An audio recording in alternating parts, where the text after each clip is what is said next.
Hi everybody and welcome back to the Blog Spot. Today we're going to talk about Westworld's Game of Thrones crossover was a slap in the face to fans. And this came out on March 26th and it came from CBR. Okay, here we go. Not only did Drogon's appearance in Westworld make little sense, but it also angered the fans of no less than three major franchises. And the three franchises were all mentioned in this episode of Westworld.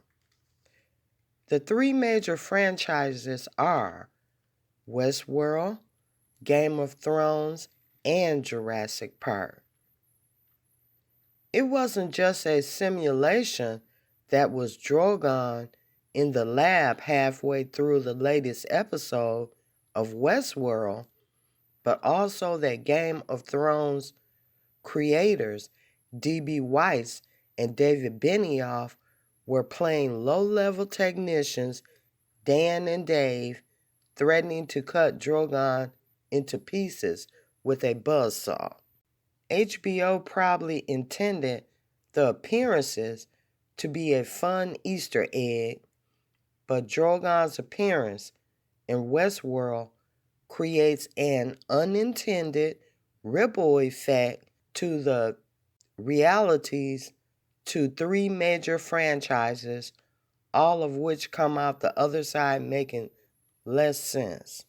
Westworld has been teasing a Game of Thrones connection since the beginning, but just because two shows share some DNA in HBO doesn't mean they needed to be crammed into the same universe.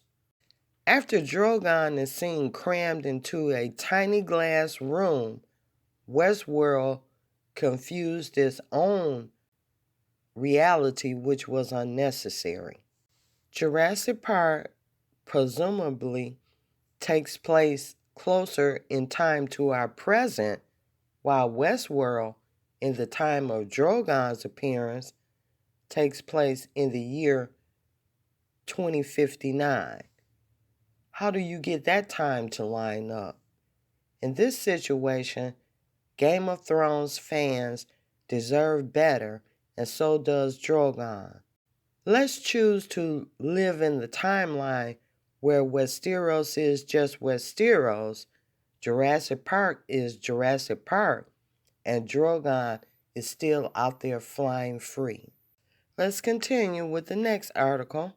And this article is named Westworld's co-creator explains the Game of Thrones cameo. And this came from GameSpot and it came out on March 27th. Far from being an actual crossover of the two popular HBO shows, the Game of Thrones appearances of Drogon, D.B. Weiss, and David Benioff wound up being a slightly head-scratching moment in an otherwise strong episode, leaving fans wondering what exactly inspired such a turn.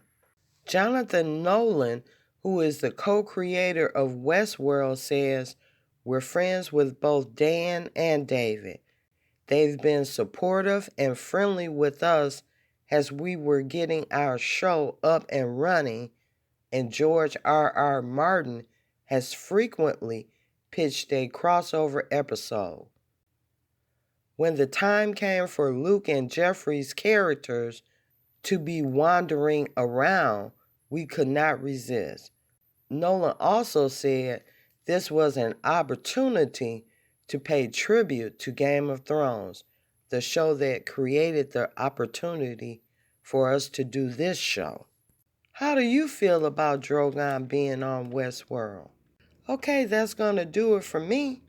Thank you for stopping by the channel. Please like the video, share the video, post your comment, subscribe to the channel, and I will talk to you soon. Bye.